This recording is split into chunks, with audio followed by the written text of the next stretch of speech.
होती रहेगी। आप भी जुड़े रहिए हमारे साथ।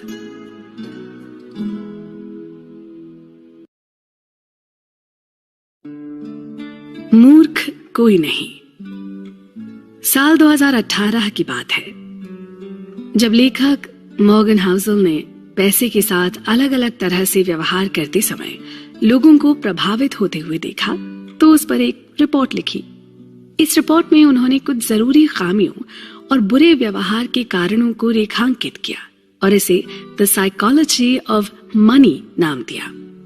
जल्द ही उस रिपोर्ट ने एक किताब की शक्ल ले ली और देखते ही देखते 10 लाख से अधिक लोग इसे पढ़ चुके थे। नमस्कार दोस्तों, मैं हूं पल्लवी और हमारी चर्चा भी इसी किताब में दिए गए कुछ छोटे छोटे अंश पर हो रही है। हम बात करेंगे उन सभी 20 चैप्टर्स की जिनमें पैसे के मनोविज्ञान और इसकी विशेषताओं पर लेखक ने अपनी राय रखी है। ये किताब इस विषय में गहरा गोता लगाती है। आइए सुनते हैं कि लेखक हमसे क्या कह रहे हैं। लेखक के शब्दों में, मैं आपको एक सामान्य सी परिस्थिति के बारे में बताता हूँ। इसे जानकर शायद आप अपने पैसों के साथ क्या करते हैं और दूसरे लोग अपने पैसों के साथ क्या करते हैं और ये फर्क क्यों है, इस बारे में आप थोड़ा और बेहतर महसूस कर सकेंगे। ये मान लीजिए कि लोग पैसों के साथ कुछ मूर्खतापूर्ण काम जरूर करते हैं, लेकिन वास्तव में मूर्ख कोई नहीं होता। यहाँ ये जानना जरूरी है कि हम सब एक दूसरे से अलग हैं, इसलिए पैसों के प्रति हम सबका रवैया भी अलग अलग होता है।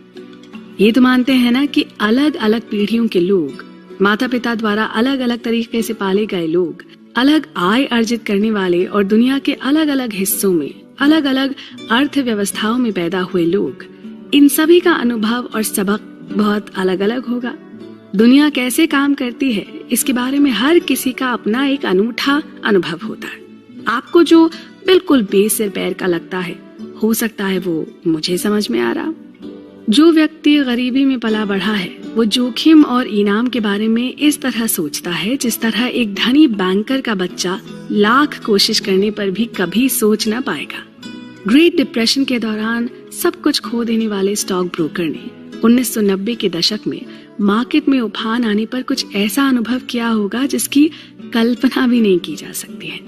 हमारे लिए चुनौती ये है कि कितने भी खुले विचार रख लें या इस विषय पर कितना भी पढ़ लें, वास्तव में डर और अनिश्चितता नहीं समझ पाएंगे। मैं इस बारे में पढ़ सकता हूँ कि ग्रेट डिप्रेशन के दौरान सब कुछ खोना कैसा था, लेकिन मेरे दिल पर कभी भी उन लोगों की तरह भावनात्मक निशान नहीं पड़ेंगे जिन्होंने वास्तव में उसका अनुभव किया होगा। हम दुनिया को एक अलग नजरिए से देखते हैं। एक ऐसा ऑस्ट्रेलियाई जिसने अपने जीवन में कभी भी मंदी नहीं देखी हो, उसका अनुभव एक अमेरिकी व्यक्ति से बिल्कुल अलग होगा। इस तरह ऐसे अनुभवों की सूची अंतहीन है। हो सकता है कि आप पैसों के बारे में ऐसी चीजें जानते हो जो मैं नहीं जानता, और इसके विपरीत मेरे पास कुछ ऐसा ज्ञान होगा जो आप तक नहीं पहुंचा। ऐसा इसलिए नहीं है क्योंकि हम में से कोई एक दूसरे से ज्यादा स्मार्ट है या उसके पास बेहतर जानकारी है। ऐसा इसलिए है क्योंकि समान रूप से प्रेरक अनुभवों के आधार पर होते हुए भी हमने अलग अलग जीवन जिए हैं।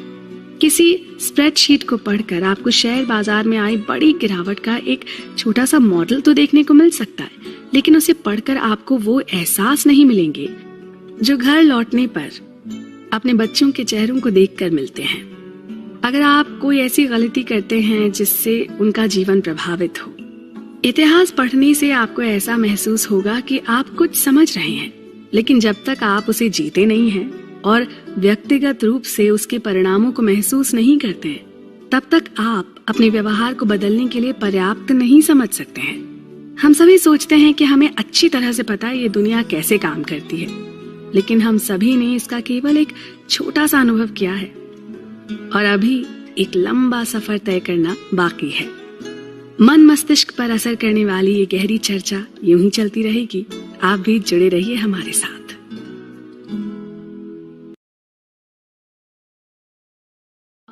समय बड़ा बलवान। इकोनॉमिस्ट्स के अनुसार हर निवेशक की जोखिम उठाने की इच्छा उसकी पर्सनल हिस्ट्री पर निर्भर करती है, उसकी बुद्धि या उसकी शिक्षा पर नहीं।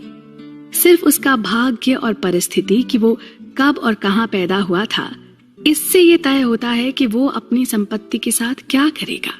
हेलो दोस्तों, मैं हूं पल्लवी और चर्चा का विषय है मॉर्गन हाउसल की लिखी किताब द साइकोलॉजी ऑफ मनी, जिसमें लेखक ने बड़ी गहराई के साथ धन संपदा के मनोविज्ञान को समझाने की कोशिश की है।